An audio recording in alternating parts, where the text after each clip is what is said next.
Hello everyone, सभी का बहुत बहुत स्वागत है बच्चों। आज हम इस वीडियो में जो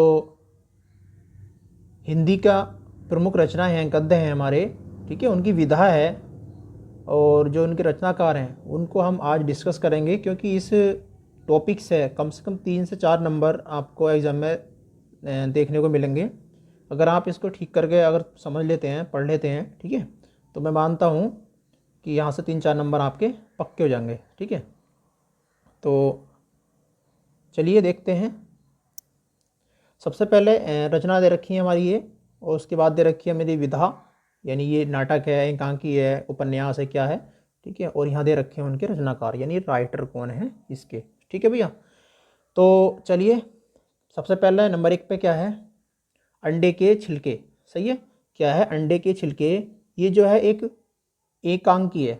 ठीक है, क्या है, इसकी विधा जो है वो एकांकी है, और ये लिखी किसने है, मोहन राकेश ने लिखी है। किसने लिखी है, मोहन राकेश ने लिखी है। उसके बाद हम दूसरी रचना देखते हैं, अतीत के चलचित्र। किसके, अतीत के चलचित्र। ये क्या है, एक रेखा चित्र है, और ये लिखा किसने है, महादेवी वर्मा ने लिखा है, अतीत के चलचित्र। तो चलचित्र से आप पता चल जाएगा कि ये रेखा चित्र है, और आप जान लेंगे कि महादेवी वर्मा ने इनको लिखा है। उसके बाद आते हैं हम अंधेर नगरी। ठीक है, अंधेर नगरी ये एक नाटक है, और ये नाटक है भारतेंदु हरिश्चंद्र का। ठीक है भैया, उसके बाद हम बात करेंगे नंबर 4 में, अंधेरे बंद कमरे। ठीक है, अंधेरे बंद कमरे ये एक उपन्यास है। क्या है, एक उपन्यास है। ये किसने लिखा था, मोहन राकेश ने लिखा है इसको। ठीक है, उसके बाद बात करेंगे हम 5 नंबर में, अम्बपाली। ठीक है, अम्बपाली एक नाटक है, और ये जो लिखा है वो राम वृक्ष बेनपुरी ने लिखा है। किसने लिखा है, राम वृक्ष बेनपुरी ने इसको लिखा है।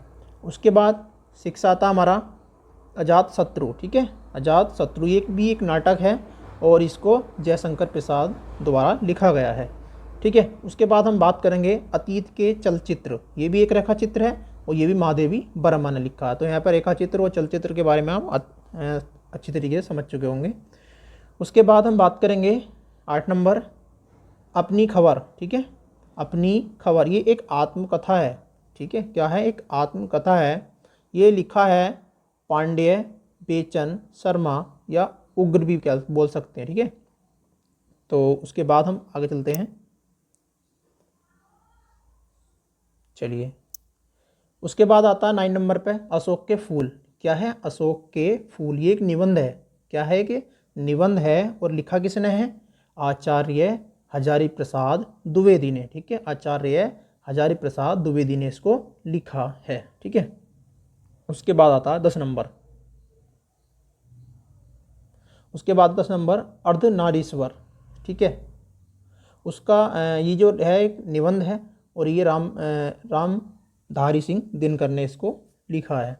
ठीक है भैया, आगे चलते हैं 11 नंबर पे, अंधा युग ये एक काव्य नाटक है, और ये धर्मवीर भारती के द्वारा लिखा गया है। ठीक है, उसके बाद आता है आंगन का पंछी।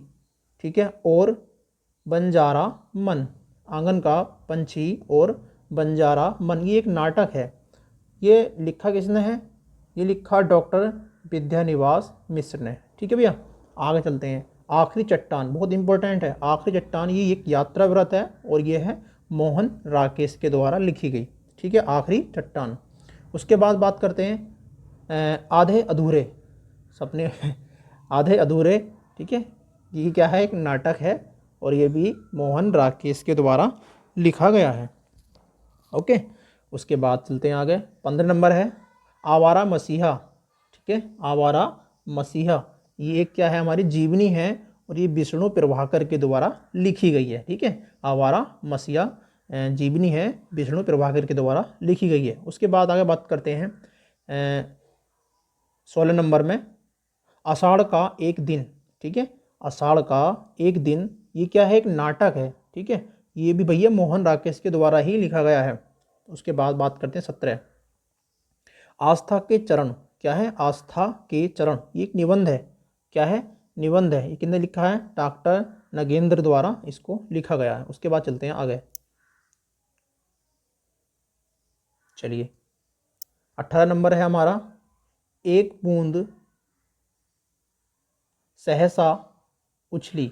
ठीक है, नाम करना अच्छा है, एक बूंद सहसा उछली। ये कि यात्रा व्रत है और ये सच्चिदानंद हीरानंद वात्यायन यानी अज्ञेय ने इसको लिखा है। एक ये है 19 वाला, बहुत ज़्यादा इम्पोर्टेंट है, कलम का सिपाही।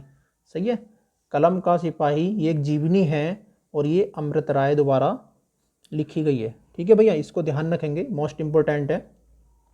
उसके बाद कल्प वृक्ष। कल्प वृक्ष ये एक निबंध है जो डॉक्टर वसुदेव शरण अग्रवाल के द्वारा इसको लिखा गया है। उसके बाद आता है कर्म भूमि, इम्पोर्टेंट है भैया। कर्म भूमि ये क्या है, एक उपन्यास है, ये प्रेमचंद्र के द्वारा लिखा गया कर्म भूमि। और उससे ज़्यादा इम्पोर्टेंट है हमारा क्या भूलूं क्या याद करूं। ठीक है, क्या भूलूं क्या याद करूं, ये एक किसके द्वारा लिखी गई है, हरिवंश राय बच्चन के द्वारा लिखी गई है और ये एक आत्मकथा है। ठीक है, जैसे कि कोई भी व्यक्ति अपनी डायरी लिखता है तो उसमें हम उसको आत्मकथा बोल सकते हैं, अपने द्वारा लिखी गई। ठीक है, तो किसने लिखी है, हरिवंश राय बच्चन, यानी कि अमिताभ बच्चन के जो पिताजी हैं उन्होंने लिखी थी। ठीक है, उसके बाद हम बात करते हैं 23 की, कायाकल्प। कायाकल्प ये एक उपन्यास है, ये हमारा प्रेमचंद के द्वारा लिखा गया है। उसके बाद था 24 में कालिदास की निरंकुशता। कालिदास की निरंकुशता ये एक आलोचना है। ठीक है, ये लिखा किसने है, आचार्य महावीर प्रसाद द्विवेदी के द्वारा लिखी है। कालिदास की निरंकुशता जो है वो आचार्य महावीर प्रसाद द्वारा लिखी गई है। ठीक है, महावीर प्रसाद द्विवेदी द्वारा। ठीक है, उसके बाद हम 25 की बात करेंगे, कुटज। कुटज क्या है, एक निबंध है और ये भी आचार्य हजारी प्रसाद द्विवेदी के द्वारा लिखा गया है। उसके बाद आते हैं कामायनी। कामायनी एक काव्य है और ये जयशंकर प्रसाद के द्वारा लिखा गया। कई बार पूछा गया कामायनी किसकी रचना है, तो कहेंगे कि जयशंकर प्रसाद की रचना है। और ये क्या है, तो आप कह देंगे कि क्या है, काव्य है। ठीक है, तो चलिए आगे बात करते हैं। चलिए 27 देखते हैं अब। 27 में क्या है, क्षण बोले कण मुस्कुराए। ठीक है, क्षण बोले कण मुस्कुराए, ये एक क्या है, हमारा निबंध है। ठीक है, लिखा किसने है, कन्हैयालाल मिश्र या प्रभाकर का हम इसको बोल सकते हैं। ठीक है, उसके बाद हमारा 28 आता है गबन। ठीक है, ये भी एक उपन्यास है और ये हमारा लिखा है प्रेमचंद्र ने। ठीक है, उसके बाद हमारा 29 आता है गद्य। इसे 29 है गद्य कुसुम बाली। ठीक है, कुसुम माँ वाली, ये एक निबंध है और ये किसने लिखा है, श्याम सुंदर दास ने इसको लिखा है। सबसे ज़्यादा मोस्ट है 30वां गेहूँ बना गुलाब। ठीक है, गेहूँ बनाम गुलाब। ठीक है, गेहूँ बनाम गुलाब, ये एक निबंध है हमारा और किसके द्वारा लिखा गया है, राम वृक्ष बेनपुरी। ठीक है, राम वृक्ष बेनपुरी के द्वारा लिखा गया। उसके बाद हम बात करेंगे 31 गोस्वामी तुलसीदास। गोस्वामी तुलसीदास एक आलोचना है। ठीक है, जो डॉक्टर श्याम सुंदर दास द्वारा लिखी गई है। ठीक है भैया, उसके बाद हम आते हैं 32 गोरा बादल की कथा। गोरा बादल की कथा, ये क्या है, एक अध्यायिका। ठीक है, आख्यायिका, ये एक जटमल के द्वारा इसको लिखा गया। और इसके बाद आता है गोदान, ये भी उपन्यास है, किसके द्वारा लिखा गया है, प्रेमचंद के द्वारा लिखा गया है। ठीक है, तो ये ज़्यादा इम्पोर्टेंट है क्योंकि गोदान जो उपन्यास है वो प्रेमचंद के द्वारा कई बार पूछा भी गया है। सही है, उसके बाद हम आते हैं गुंडक। ये कहानी है एक जयशंकर प्रसाद की। उसके बाद आता हमारा 35 गुनाहों के देवता। ठीक है, ये भी अच्छा है, गुनाहों के देवता, ये उपन्यास है, ये लिखा है धर्मवीर भारती जी ने। ठीक है, उसके बाद 36 यह है 11 वर्ष का समय। 11 वर्ष का समय एक कहानी है, ठीक है, किसकी? रामचंद्र शुक्ल की, ठीक है। उसके बाद आगे चलते हैं, चलिए 37 है, 37 है घुमक्कड़ शास्त्र, ठीक है। ये एक यात्रा व्रत है और राहुल संकृत्यायन ने इसको लिखा है। उसके बाद आता है चंद्रगुप्त, एक नाटक है जयशंकर प्रसाद के द्वारा लिखा गया है। उसके बाद आता है चंद्रावली। चंद्रावली एक नाटक है, ये भारतेंदु हरिश्चंद्र के द्वारा लिखा गया है, ठीक है। उसके बाद आता है चिंतामणि। चिंतामणि एक नाटक है, ये आचार्य रामचंद्र शुक्ल के द्वारा लिखा गया है। उसके बाद आता है चिंतन के फूल, ठीक है, सॉरी चिता के फूल। चिता के फूल जो है हमारी एक कहानी है, ये राम वृक्ष बेनपुरी के द्वारा लिखी गई है। उसके बाद 42 नंबर आता है चित्रलेखा। चित्रलेखा ये एक उपन्यास है और ये लिखा है भगवत चरण वर्मा, ठीक है, इनके द्वारा को लिखा गया है। उसके बाद हम बात करेंगे चित्रलास, एक निबंध है जो डॉक्टर संपूर्णानंद के द्वारा लिखा गया है। उसके बाद लिखा गया है इनका एक और 44 नंबर चीन की राज्य क्रांति। चीन की राज्य क्रांति, ठीक है, ये एक इतिहास है और डॉक्टर संपूर्णानंद के द्वारा लिखा गया। उसके बाद आता 45 नंबर 84 वैष्णवन की वार्ता, ठीक है, ये एक ब्रज भाषा में गद्य है, ठीक है, और इसको लिखा है गोकुल नाथ के द्वारा, ठीक है। उसके बाद आता है हमारा जंजीरों और दीवारें। जंजीरें और दीवारें एक संस्मरण है, राम वृक्ष बेनपुरी के द्वारा लिखा गया है। उसके बाद हमारा 47 नंबर आता है जय संधि, ठीक है, क्या है? जय संधि, और ये लिखा गया है कहानी, ठीक है, ये क्या है? जय संधि कहानी है और ये लिखा गया है जैनेन्द्र कुमार द्वारा, ठीक है, जैनेन्द्र कुमार के द्वारा ये लिखा गया है। उसके बाद आगे चलते हैं, उसके बाद हमारा 48 नंबर आता है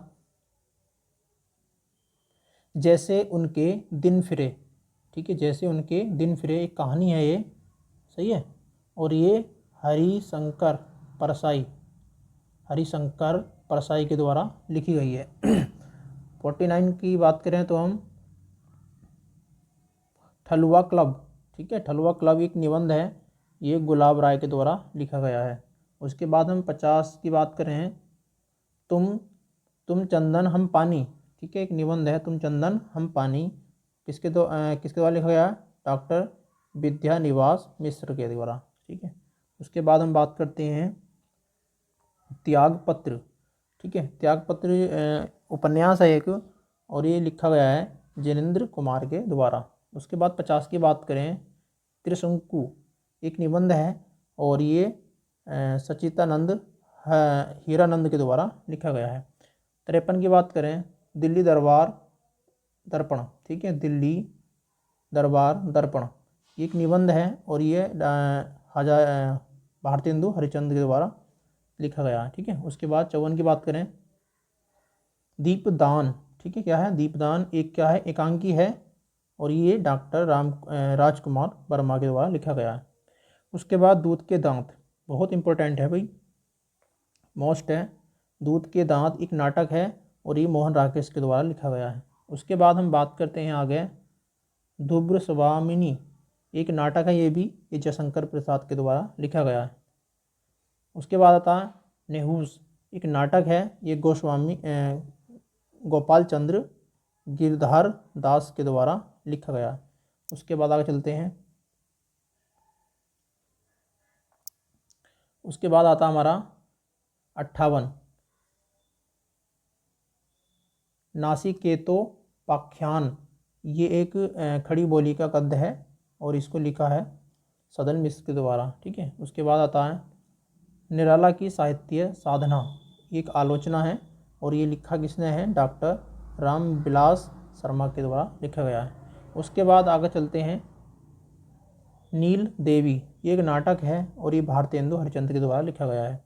उसके बाद हम बात करें 61 में क्या है? नीली रोशनी की बाहें, ठीक ठीक है। नीली रोशनी की बाहें, ये क्या है, एक उपन्यास है, मोहन राकेश के द्वारा लिखा गया है। उसके बाद आता है नीरजा। नीरजा एक काव्य है और ये मोहन राकेश के द्वारा महादेवी वर्मा के द्वारा लिखा गया है। उसके बाद आता है हमारा 63 पत्तियों के देश में, ठीक है। पत्तियों के देश में एक उपन्यास है और इसमें लिखा है, ये है राम वृक्ष बेनपुरी के द्वारा। उसके बाद हम पथ के साथी की बात करें, पथ के साथी, ये एक संस्मरण है महादेवी वर्मा के द्वारा लिखा गया है। और सबसे पहले बात करें उपन्यास, सबसे पहला उपन्यास जो है वो परीक्षा गुरु है, और परीक्षा गुरु हमारा जो है लिखा गया था लाला श्रीनिवास दास के द्वारा इसको लिखा गया सबसे पहले। तो बहुत अच्छा इंपॉर्टेंट भी है क्वेश्चन ये। उसके बाद आता है पाप और प्रकाश, ठीक है। पाप और प्रकाश जो है एक अनुवाद है और लिखा किसने है, ये जिनेंद्र कुमार द्वारा लिखा गया है। उसके बाद आता है पुनर्वत्ता, ठीक है। पुनर्वनवा एक उपन्यास है, ठीक है। इसके द्वारा लिखा गया है आचार्य हजारी प्रसाद द्विवेदी के द्वारा लिखा गया है। आगे चलते हैं वीडियो थोड़ा लंबा हो जाएगा भाई, ठीक है, क्योंकि काफ़ी सारे नाम हैं इसमें। उसके बाद आगे चलते हैं हम, ये छोड़ो इसको। प्रवाल है कि ये गद्य काव्य है, राय कृष्ण दास के द्वारा लिखा गया है। और एक ये है, हम कुछ छोड़ते चल रहे हैं अब जो हमें लगता है कि ज़्यादा इम्पोर्टेंट नहीं है, ठीक है। वीडियो काफ़ी लंबा हो रहा है। तो भाई ये प्रेम सागर है एक, ठीक है। प्रेम सागर एक खड़ी बोली का गद्य है और लल्लू लाल के द्वारा इसको लिखा गया है, ठीक है। उसके बाद 63 हमारा पैरों में पंख बांधकर, ठीक है। एक यात्रा व्रत है, रामवृक्ष बेनपुरी के द्वारा इसको लिखा गया है। और इसके बाद है बकलम खुद ये एक निबंध है और निबंध ये लिखा है मोहन राकेश जी ने, ठीक है। उसके बाद हम बात करेंगे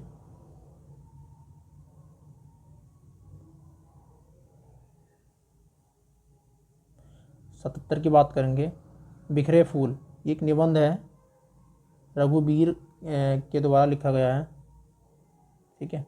उसके बाद है बूंद और समुद्र एक उपन्यास है, ये अमृत लाल नागर के द्वारा लिखा गया है, ठीक है। और उसके बाद है भारत की एकता, एक निबंध है जो डॉक्टर वासुदेव शरण अग्रवाल जी के द्वारा लिखा गया है।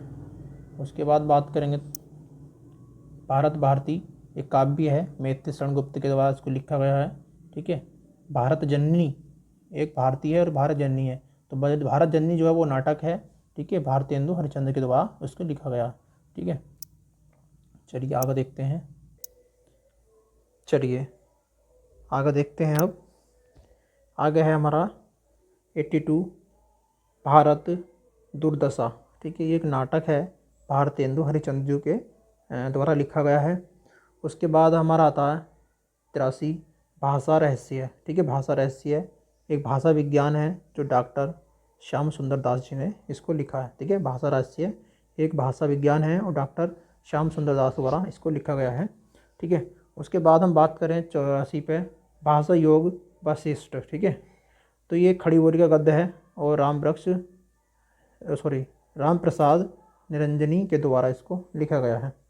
उसके बाद 85 आता भूत के पाँव पीछे, ठीक है। भूत के पाँव पीछे एक निबंध है ये और ये लिखा है हरिशंकर परसाई के द्वारा, ठीक है। और उसके बाद हम बात करेंगे 86 करते हैं, महके आंगन चहके द्वार, ठीक है। महके आंगन चहके द्वार एक निबंध है, कन्हैया लाल मिश्र प्रभाकर जी का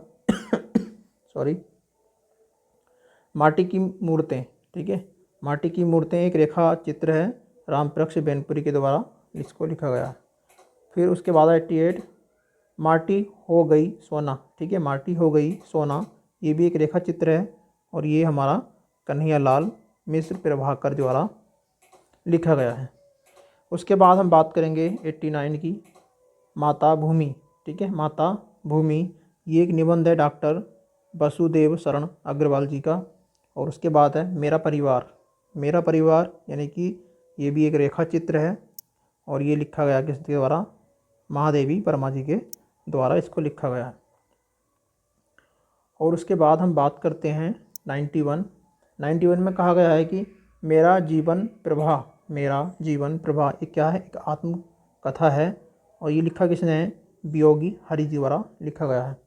उसके बाद हम बात करें मेरी आत्मकथा, ये भी आत्मकथा है, मेरी आत्मकथा यानी मेरी आत्मकथा है और डॉक्टर किसके द्वारा लिखा है, डॉक्टर राजेंद्र प्रसाद के द्वारा, ठीक है सॉरी, डॉक्टर राजेंद्र प्रसाद के द्वारा लिखी गई मेरी आत्मकथा, ठीक है। उसके बाद बात करेंगे हम 93 पे, मेरी असफलताएं, ठीक है। ये भी एक क्या है, आत्मकथा है। ये किसकी है, बाबू गुलाब राय जी ने लिखी है, मेरी असफलताएं, ठीक है। उसके बाद बात करेंगे मेरी आत्मकहानी, सही है, मेरी आत्मकहानी, ये भी आत्मकथा है और ये लिखी है डॉक्टर श्याम सुंदर दास जी ने। फिर आई है मेरी जीवन यात्रा, ये भी एक यात्रा कथा, आत्मकथा है, ये राहुल संकृत्यायन ने इसको लिखा है। तो यहाँ पे ये 4-5 इम्पोर्टेंट हैं, ठीक है। मेरी जीवन प्रभाकर की बात करें, वियोगी हरि द्वारा लिखा गया है। मेरी आत्मकथा की बात करें तो डॉक्टर राजेंद्र प्रसाद के द्वारा बात की गई है, ठीक है। मेरी असफलता की बात करें तो बाबू गुलाब राय जी हैं और मेरी आत्मकहानी की बात करें तो डॉक्टर श्याम सुंदर दास जी हैं और मेरे जीवन यात्रा की बात की जाए तो राहुल संकृत्यायन जी इसके राइटर हैं, ठीक है। उसके बाद हम बात करें 96, मेरे राम का मुकुट भीग रहा है, मेरे राम का मुकुट भीग रहा है, ये क्या है, एक निबंध है और ये निबंध लिखा किसने है, डॉक्टर विधा निवास मिश्र द्वारा लिखा गया है। यात्रा के पन्ने एक यात्रा व्रत है और ये राहुल संकृत्यायन ने इसको लिखा है। उसके बाद आता रत्नावली, एक नाटक है और ये भारतेंदु हरिचंद जी द्वारा लिखा गया है। उसके बाद आता है रसज्ञा रंजना, ये एक आलोचना है और ये महावीर प्रसाद द्विवेदी जी द्वारा लिखी गई है। उसके बाद हम करते हैं बात 100 की, इसमें है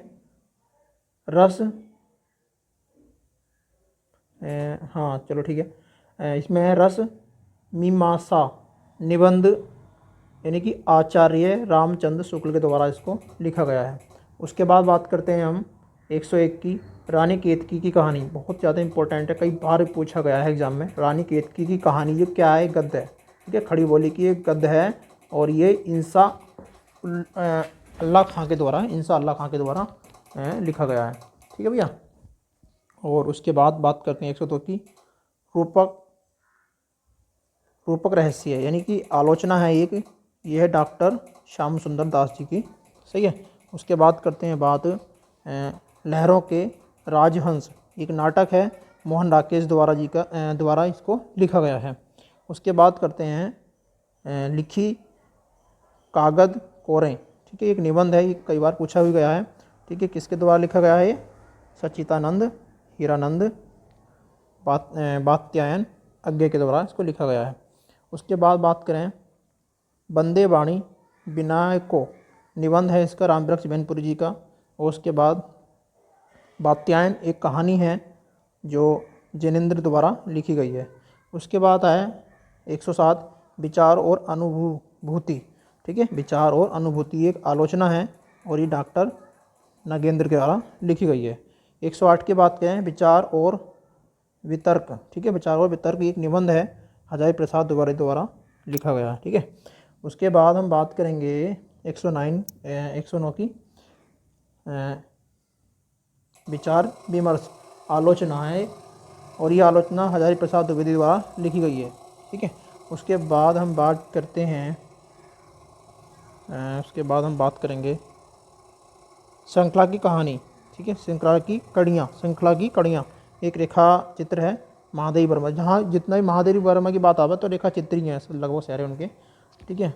उसके बाद 113 की बात करेंगे शिखर एक जीवनी, ठीक है, ये उपन्यास है, ये किसके द्वारा लिखा गया, तो हम यहाँ देख लेंगे क्या है जीवनी, तो हम कहेंगे जीवनी है ये, लेकिन है क्या उपन्यास, किसके द्वारा लिखा गया, सच्चिदानंद हीरानंद वात्स्यायन यानी अज्ञे के द्वारा इसको लिखा गया है। उसके बाद हम 104 के 14 की बात करें, श्रृंगार रस मंडन। ठीक है, श्रृंगार रस मंडन की बात करें तो ब्रजभाषा का है और ये बिट्ठू लाल नाथ द्वारा लिखा गया है। और उसके बाद है शेष स्मृतियाँ। शेष स्मृतियाँ निबंध है ये एक, और रघुवीर सिंह का निबंध है ये। ठीक है, उसके बाद बात करें 116 सदाचार का तवीज। सदाचार का तावीज ये एक निबंध है, ये हरिशंकर परसाई द्वारा लिखा गया है। उसके बाद बात करें संस्कृति के 4 अध्याय, यानी कि एक निबंध, और रामधारी सिंह दिनकर द्वारा इसको लिखा गया है। उसके बाद 118 की बात करें, संपदीप एक निबंध है और ये रघुवीर द्वारा लिखा गया है। ठीक है, उसके बाद हम बात करेंगे साधना है, ये एक गद्य काव्य है, राय कृष्णदास के द्वारा लिखा गया है। और उसके बाद 120 है साहित्य का सहचर। साहित्य का सहचर ये आलोचना है आचार्य हजारी प्रसाद द्विवेदी जी की। ठीक है, उसके बाद हम किसकी बात करें, साहित्य शिखर। साहित्य शिखर एक आलोचना है आचार्य महावीर प्रसाद द्विवेदी जी की है। और उसके बाद हम बात करें साहित्य लोचन। ठीक है, ये भी एक आलोचना है, डॉक्टर श्याम सुंदर दास जी के द्वारा लिखी गई है। उसके बाद हम बात करते हैं शुकदा। शुकदा एक उपन्यास है, जैनेन्द्र के द्वारा लिखा गया है। और उसके बाद है सुख सागर, एक खड़ी बोली की गद्य है, खड़ी बोली की गद्य है, और ये मुंशी सदा शुक्लाल के द्वारा लिखा गया है। सुनीता। सुनीता एक उपन्यास है, जैनेन्द्र के द्वारा लिखा गई है। और ये सबसे ज़्यादा इम्पोर्टेंट ये आ गया सूरज का 7वां घोड़ा। सूरज का 7वां घोड़ा एक उपन्यास है और ये धर्मवीर भारती द्वारा लिखा गया है। चलिए आगे चलते हैं, और इसमें है आगे स्मृति की रेखाएं। ठीक है, ये एक रेखा चित्र है महादेवी वर्मा का। ठीक है,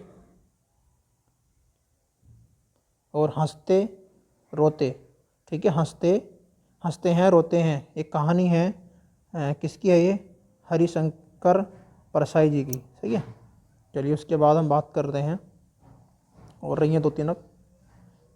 उसके बाद हम बात करते हैं 133 की, हिंदी भाषा और साहित्य। हिंदी भाषा और साहित्य एक आलोचना है और डॉक्टर श्याम सुंदर दास जी के द्वारा लिखी गई है। और उसके बाद बात करें हिंदी साहित्य का इतिहास। हिंदी साहित्य का इतिहास एक इतिहास है और रामचंद्र शुक्ल के द्वारा लिखा गया है। उसके बाद हिंदी साहित्य की भूमिका। हिंदी साहित्य की भूमिका एक आलोचना है और इस आलोचना को लिखा है आचार्य हजारी प्रसाद द्विवेदी। ठीक है, तो बच्चों ये इतने ही क्वेश्चन थे इसमें, तो इसमें 3-4 क्वेश्चन आपको बोर्ड एग्जाम में देखने को मिल सकते हैं। ठीक है, तो थोड़ी जल्दी थी इसलिए मैं थोड़ा गड़बड़ हो गई 1-2 जगह। ठीक है, फिर भी एक बार चेक कर लेंगे, दोबारा देख लेंगे, तो टेंशन नहीं होगी कोई भी। सही है, तैयारी करते रहो और मैं कोशिश कर रहा हूँ कि जल्दी से जल्दी लाइव क्लास आपको मैं पढ़ाने की कोशिश करूँ। ठीक है, चलिए अगर आप नए हैं तो भाई चैनल को सब्सक्राइब कर लो और वीडियो अपने दोस्तों को फ्रेंडों को शेयर करते रहो, ताकि जैसे बच्चे कहेंगे मैं उसी प्रकार से तैयारी उनकी कराता रहूँगा। ठीक है भैया।